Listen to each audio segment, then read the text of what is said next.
The first delivery van came through my ranch gate at 6:18 in the morning. I remember the exact time because I was standing beside the cattle guard with a cup of coffee in one hand and a feed bucket in the other, trying to figure out why headlights were bouncing down my private road before sunrise. At first, I thought it was the vet. Then the van came around the bend too fast, hit the washboard gravel, and skidded sideways just enough that its rear tires kicked stones against my fence posts. The driver slammed the brakes when he saw the cattle guard, rolled down his window, and asked if this was the service entrance for Cedar Ridge Estates. I told him no.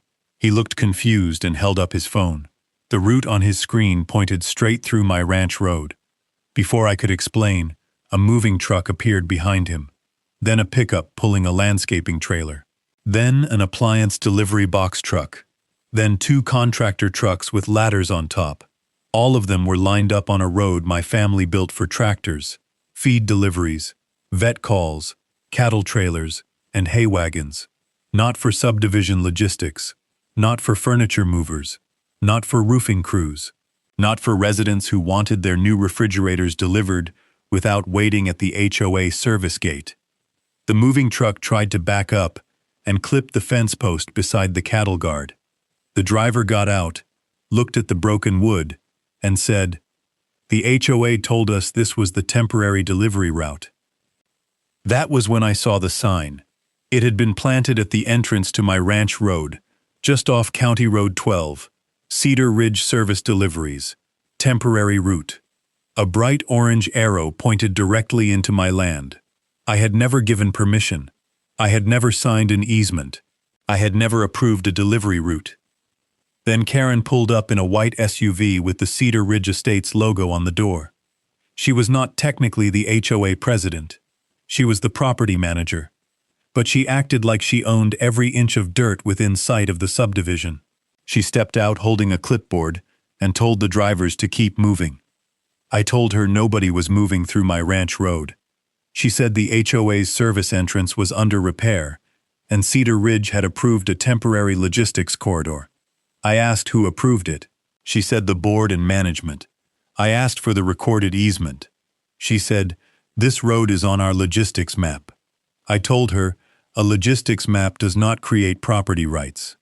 She gave me that cold little smile people use when they think you are too small to stop them. Then she said, "You can either cooperate, or we can document that you obstructed essential deliveries to an entire community." I looked at the vans, the broken fence post, the tire ruts near the cattle guard, the scared horses watching from the far side of the pasture, and the HOA sign planted like a flag at the mouth of my road. I did not yell. I did not block the trucks with my body. I did not rip the sign out of the ground while cameras were rolling. I took out my phone and started recording, because Karen thought her delivery schedule was stronger than my deed. She was wrong.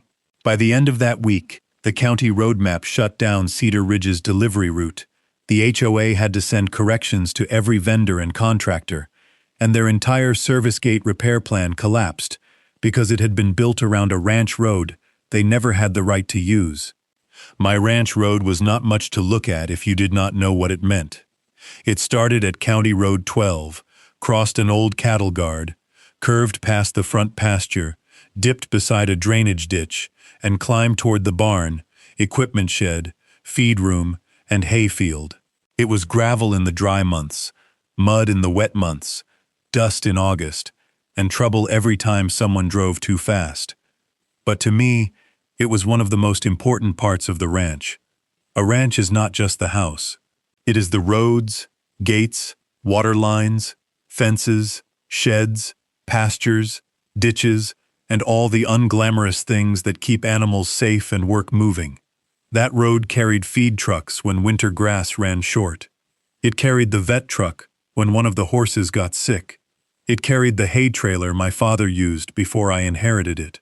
It carried the tractor when I needed to drag fallen limbs, fix fence lines, or haul gravel after storms. It was a work road. It was never designed for commercial delivery traffic. There was a blind curve near the cedar trees. The shoulders were soft. The cattle guard was narrow. The ditch dropped fast on the north side. The old gate latch took patience.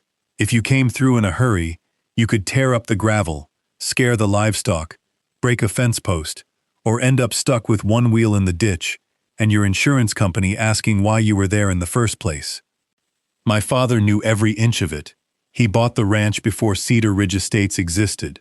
Back then, the land next door was scrub oak, open field, and an old service track that did not go anywhere useful. When the developer bought that land, they came to my father with plans, maps, and promises. They wanted access. Not full access, they said. Just a service connection. Just a temporary arrangement. Just a way for construction vehicles, utility crews, landscapers, and future maintenance vendors to reach the back side of the subdivision more easily. My father said no. The developer offered money. He still said no. The developer said the road already connected near the boundary, and that shared access would benefit everyone. My father told them the only people who needed to benefit from his ranch road were the people working his ranch. The county eventually approved Cedar Ridge Estates with its own main entrance, its own service gate, and its own emergency route on land the developer controlled. My father kept every letter, every map, every note from those conversations. He kept the rejected service easement request in a folder labeled Ranch Road, No Access. I used to think that was a little dramatic. Then Karen planted a delivery sign at my gate. I live a quiet life. I am not anti-neighborhood. I do not hate Cedar Ridge residents. Most of them probably did not know my name before this happened. I understand people need deliveries. I understand moving trucks show up late, contractors miss schedules, and service gates break at the worst time. But none of that turns a private ranch road into a commercial route. Before the incident, I had already seen small problems. A delivery van would turn in because a navigation app showed a faint connection. A landscaping truck would drift down the road looking for Cedar Ridge's rear lots. A residence guest once followed the wrong GPS pin and ended up at my barn asking where the pool was. Most of the time, I redirected them. I emailed Cedar Ridge management more than once. Please correct your vendor directions. Please tell delivery companies this is private. Please remove any internal map showing my road. The replies were polite and useless. Thank you for reaching out. We will review. We appreciate your patience. Then the HOA service gate project started. They were repairing the commercial entrance, replacing the keypad, resurfacing the approach, and fixing some drainage problem at the rear delivery lane. That should have meant inconvenience for Cedar Ridge. Instead, Karen decided to export the inconvenience onto my ranch. And before I go deeper into how they tried to justify it, let me say this. If you have ever dealt with an HOA, a property line argument, a driveway dispute, or a neighbor who thinks your land is available because it is convenient, stay with this story. These situations are rarely won by yelling. They are won by the one person who saves the email, keeps the camera footage, pulls the county map, and refuses to let someone else rename private property as community access. If stories like this help you see the warning signs earlier, subscribe and keep listening, because the quiet details are usually where the entire case turns. For me, the legal reversal began with one broken fence post and a delivery driver holding an HOA email. The HOA email was worse than I expected. One of the appliance drivers showed it to me while his truck sat halfway over my gravel shoulder. Diesel engine rumbling, hazard lights blinking like that made any of it official. The subject line said, "Temporary delivery and service route, Cedar Ridge Estates." The body of the email said that due to service gate upgrades, all deliveries, moving trucks, contractor vehicles, landscaping crews, appliance vendors, roofing suppliers, pool service companies, and approved commercial visitors should use the temporary ranch road delivery route from County Road 12. Temporary ranch road delivery route. They did not even pretend not to know what it was. There was a map attached. A green arrow came in from County Road 12, crossed my ranch road, curved past my barn area, and connected to the rear edge of Cedar Ridge through an old utility opening that was not open, not approved, and not theirs to use. The email ended with a sentence that made my jaw tighten. Please do not use the main residential gate for large service vehicles during the repair window. So Karen's solution to keeping trucks away from their residence was to send them through my cattle guard. By 8 a.m., the road looked like a loading dock. A furniture truck had parked near my hay shed, waiting for directions. A landscaping crew was trying to turn a trailer around near the pasture fence. A roofing supply pickup had left deep ruts by the drainage dip. A pool service van was idling beside the gate, while the driver argued with someone on the phone. The horses were stirred up. Dust hung low across the pasture. The cattle guard had fresh scrape marks from a truck that crossed too wide. The moving truck had cracked the fence post and bent the wire beside it. I told every driver the same thing. This is private ranch property. You were misdirected by the HOA. You need to leave the way you came in. Most of them were annoyed, but they were not the real problem. Karen was. She arrived with a binder, a phone, and the confidence of someone who had already decided the word temporary excused everything. She said, "We have a service gate repair window, and vendors have to get in. This route was distributed, so we could prevent congestion." I said, "You distributed a route through my ranch." She said, "Your road has historically connected to the back service area." I said, "No, it historically connected to my barn." She said the connection appeared on their logistics map. I asked for the county record. She said this was not the time for paperwork. That was funny, because paperwork was exactly what she had sent every vendor in town. I told her she needed to send a correction immediately. She said she could not do that, because it would disrupt scheduled deliveries. I said every truck on my ranch road was already a disruption. Then she lowered her voice and tried to make it sound official. "If you interfere with essential deliveries, the HOA may have to document delays, vendor charges, resident damages, and obstruction of approved community logistics." I asked again who approved it. She said the board. I said, "The board does not own my road." That was when she threatened the sheriff. Not directly at first. She said if I blocked the road or detained vendors, law enforcement might need to clarify access. She said residents had appliances, medical equipment, moving schedules, contractor windows, and essential services depending on timely delivery. I told her convenience does not create an easement. She said, "You keep using legal words like that, changes the fact that this road exists." It was one of the most revealing things she said. To Karen, the road existing was enough. It was there. It connected.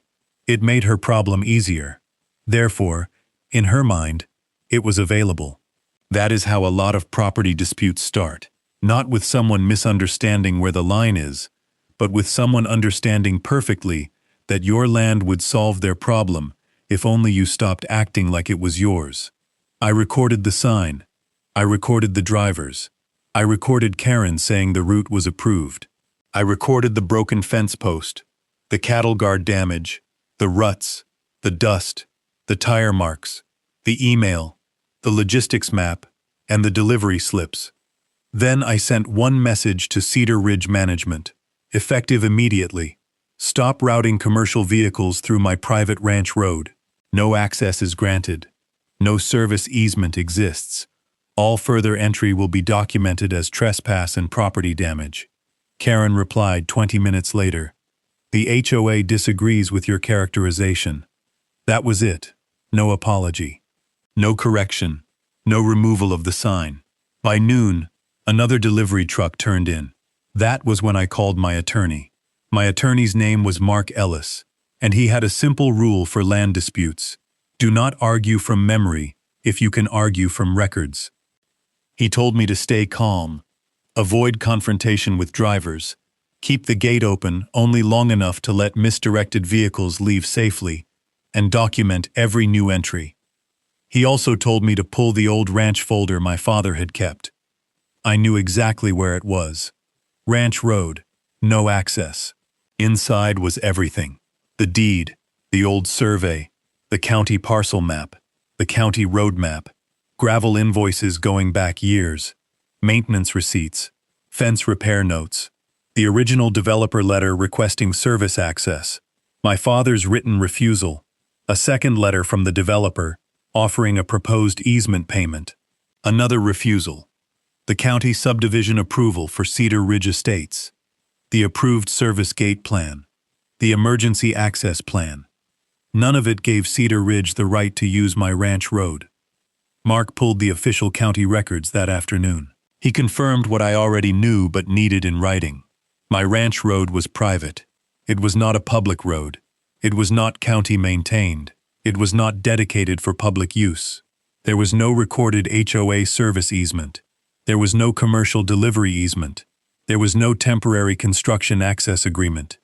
There was no recorded right for Cedar Ridge vendors, residents, contractors, or management staff to cross the ranch road for deliveries. The proposed service easement had been requested and rejected before the subdivision was approved. That last part mattered. It meant Cedar Ridge could not claim ignorance. The access issue had been raised years earlier. The developer had asked. My father had said no. The county approved Cedar Ridge anyway, using access routes inside Cedar Ridge property. The HOA's logistics map was not a mistake. It was a resurrection of a request that had already died. Mark contacted the county road office. The county road official looked up County Road 12 and my ranch entrance. He confirmed the ranch road was not listed as a public continuation, not a county connector, not a subdivision service route, and not approved for Cedar Ridge commercial traffic. He said something that became important later. An internal HOA map cannot turn a private ranch road into a service entrance. Then Mark contacted Planning and Code, because Cedar Ridge had changed its service traffic pattern during a construction project. The planning office wanted to know whether the HOA had submitted a temporary traffic or delivery plan. They had not. I hired a surveyor to mark the entrance, the cattle guard, the road shoulder, the gate area, and the boundary near the old rear connection Cedar Ridge kept drawing on its maps. The surveyor confirmed the HOA's temporary delivery sign was placed inside the edge of my ranch entrance area. The cones were not county traffic control. The arrow pointed into private land. I collected statements from drivers. Not formal statements, just copies of delivery instructions. One driver had a printed note saying, "Use ranch road entrance from County Road 12. Do not use resident gate." Another had a dispatch screenshot with the route. A moving company had a text from a Cedar Ridge resident saying, "HOA says all trucks must use back ranch road this week." I saved license plates. I saved timestamps. I saved trail camera clips. One clip showed a landscaping trailer bouncing so hard over the cattle guard that one ramp came loose. Another showed a furniture truck reversing into the fence post. Another showed Karen standing beside the HOA sign, pointing trucks in. That one became my favorite piece of evidence. Not because it was dramatic, but because it removed any possible claim that this was just GPS confusion. Karen was not discovering the problem. She was directing it. Mark sent the demand letter that evening. It was direct. Cease routing all deliveries, vendors, contractors, moving trucks, residents, guests, and commercial traffic through the private ranch road. Remove all signs and cones. Send correction notices to residents, vendors, contractors, and delivery companies. Correct internal maps and instructions. Preserve all communications. Pay for fence repair, road repair, cattle guard inspection, gravel restoration, survey costs, and attorney fees. Confirm in writing that Cedar Ridge Estates has no service, delivery, commercial, or resident access rights over the ranch road. The letter went to Cedar Ridge's board, Karen, the management company, the service gate contractor, the HOA attorney, the county road office, Planning and Code, and the HOA's insurance carrier. Karen did not respond personally after that. Their attorney did. He said Cedar Ridge believed the matter involved a disputed historical service connection, and that the HOA was acting to prevent disruption to essential services. Mark's reply was one sentence longer than it needed to be, which is how I knew he was enjoying himself. Please, provide the recorded instrument granting Cedar Ridge Estates the right to direct commercial delivery traffic over my client's private ranch road. They provided nothing, because there was nothing to provide.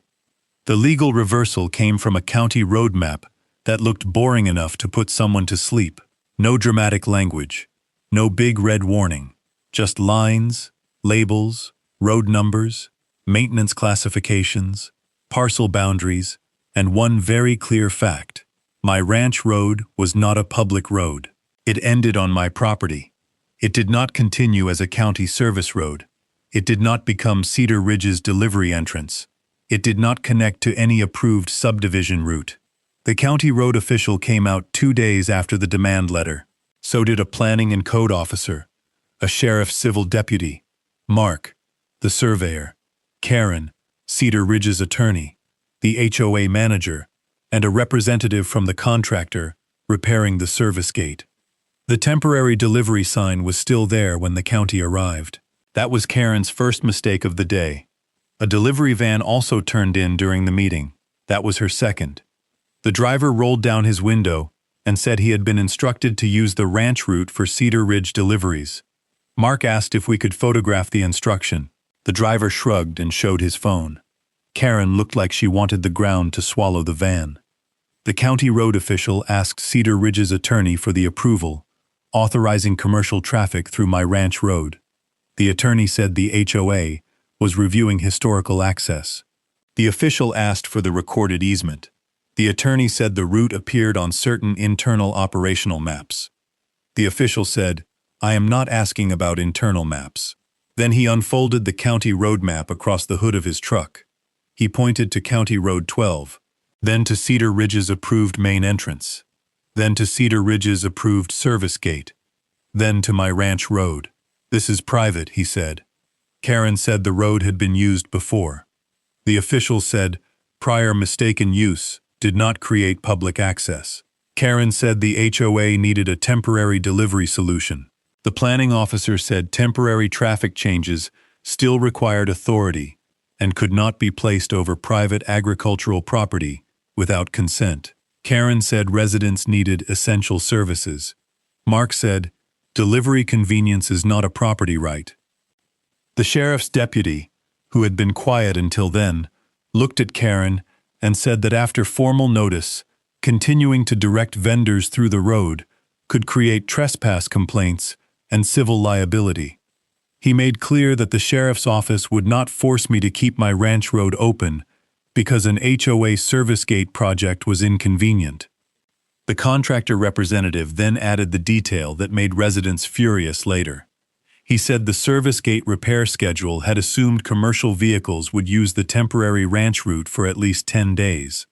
Mark asked who told him that route was available.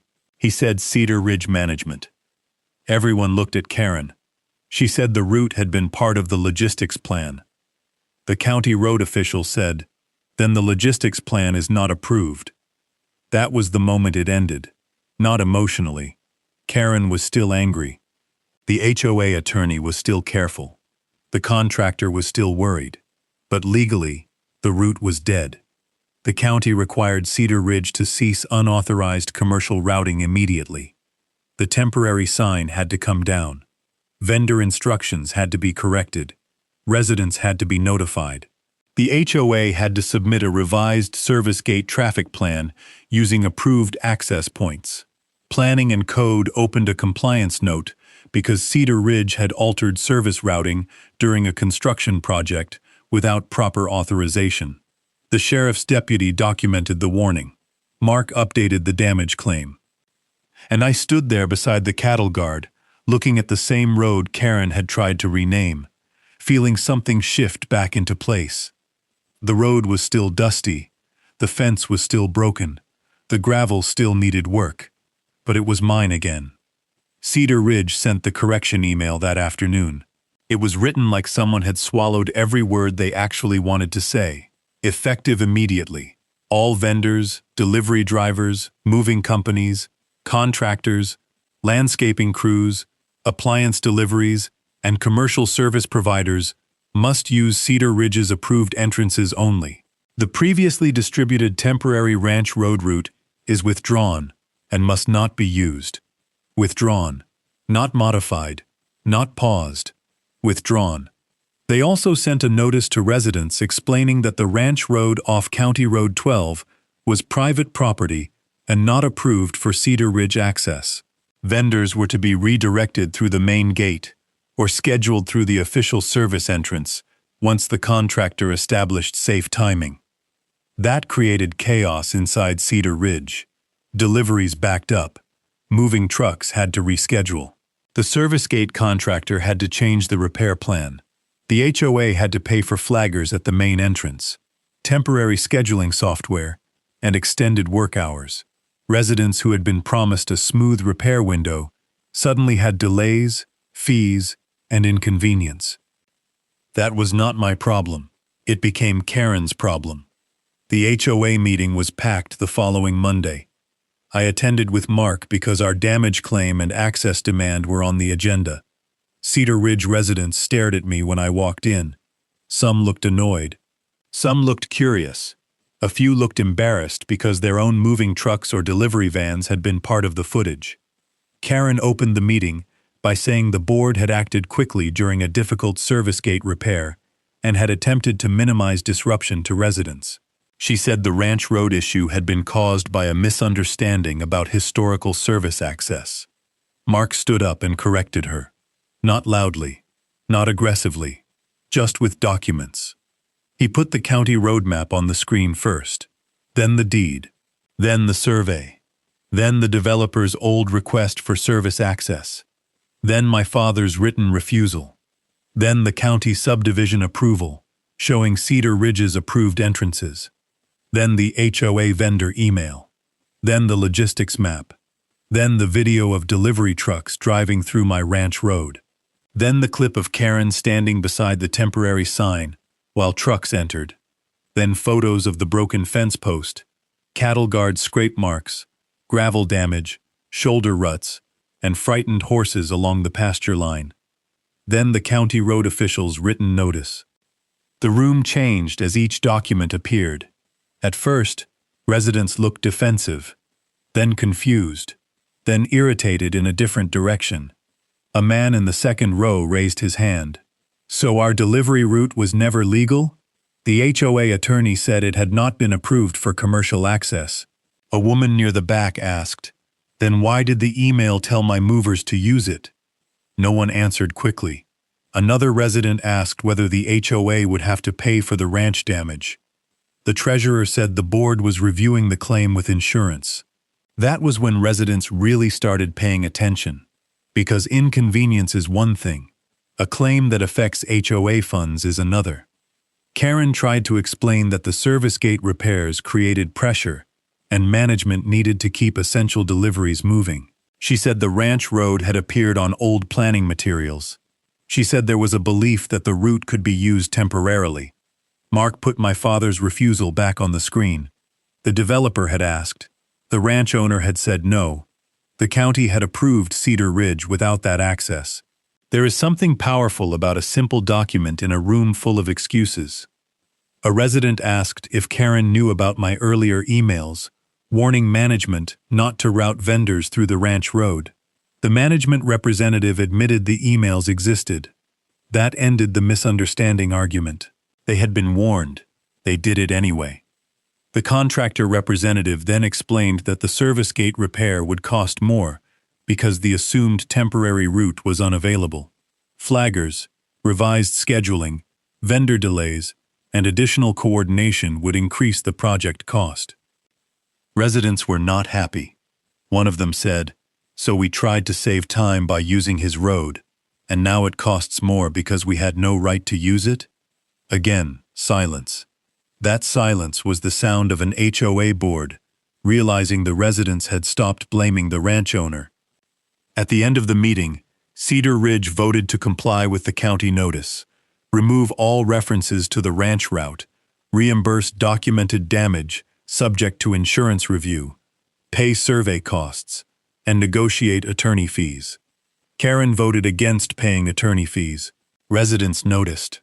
They always notice when the person who created the problem refuses to pay for the cleanup. The repair crew came to my ranch the next week. Not Cedar Ridge's crew. Mine. I hired the same road contractor my father had used years before. He regraded the entrance, reset the gravel, stabilized the shoulder, repaired the ditch edge, inspected the cattle guard, and replaced the broken fence post with one heavier than the original. The gate latch was replaced too. Cedar Ridge paid for it. Not happily, but they paid. Their insurer covered part of the property damage claim after receiving the videos, driver instructions, county notice, and repair estimates. The HOA paid my survey costs and a portion of my attorney fees as part of the settlement. They also reimbursed the cattle guard inspection and the temporary fencing I used while the damaged section was open. The settlement letter included one paragraph Mark insisted on. Cedar Ridge Estates acknowledges that the ranch road off County Road 12 is private property, and that Cedar Ridge Estates has no recorded delivery, service, commercial, resident, contractor, vendor, or logistics access rights over said road. That paragraph mattered more to me than the money, because money repairs gravel. Words like that prevent the next Karen from pretending the issue is unclear. Cedar Ridge had to send a correction to every resident and update vendor instructions. They contacted major delivery companies, moving companies, their landscapers, pool contractor, roofers, appliance vendors, and the gate repair contractor. They removed the temporary sign. They corrected their internal maps. They changed the community handbook to warn residents not to direct vendors through private ranch property. The service gate project took longer than planned. Residents had to deal with delivery windows, flaggers, rescheduled moves, and traffic at the main entrance. Every delay reminded them why the shortcut had seemed attractive, and why illegal shortcuts become expensive. Karen lost her management contract 3 weeks later. Cedar Ridge said it was a mutual transition. Residents called it what it was. She had turned a private ranch road into a delivery route without checking the deed, the county map, the easement records, the subdivision approval, or the warnings already sitting in her inbox. She had planted a sign, sent vendors through, damaged private property, and forced the HOA to pay for the privilege of being wrong. The board adopted a new policy after that. No temporary access routes without legal review. No vendor maps crossing private property. No construction logistics plan without county approval where required. No contractor instructions based on old planning sketches. No internal map treated as an easement. No one liked admitting they needed rules that basic. But here we were. I put up my own sign at the ranch entrance after the repairs were done. Private ranch road. No HOA delivery access. County map verified. It was not big. It did not need to be. The road went quiet again. Feed trucks came when they were supposed to. The vet came through without dodging moving vans. The horses stopped crowding the far fence every time they heard diesel engines. Dust settled back into the normal rhythm of ranch work, instead of hanging in the air all day from strangers using my land like a loading dock. A few weeks later, I stood at the cattle guard in the same place where the first delivery van had nearly skidded sideways. The new fence post was solid. The gravel was even. The gate opened cleanly. It felt ordinary again. That is what people like Karen never understand. Most property owners are not looking for drama. We are not looking for revenge. We are not waking up hoping for a legal fight with an HOA. We want ordinary. We want the gate where we left it, the road used for what it was built for, the animals calm, the fences standing, and our property treated like it belongs to us. But when an HOA decides your land is useful, ordinary can disappear fast. They will call it temporary. They will call it logistics. They will call it essential service. They will call it historical access. They will point to a map they made themselves and act offended when you ask for a recorded document. That is when you have to stop arguing with the performance and start collecting proof. A delivery route on an HOA email is not an easement. A GPS pin is not a deed. A green arrow on a logistics map is not county approval. And essential deliveries do not become more essential than property rights just because a board wants to avoid inconvenience. If an HOA ever turns your road, driveway, lane, pasture track, farm entrance, or private property into their personal logistics shortcut, do not just argue with them. Pull your records, document every entry, and let the law do the talking.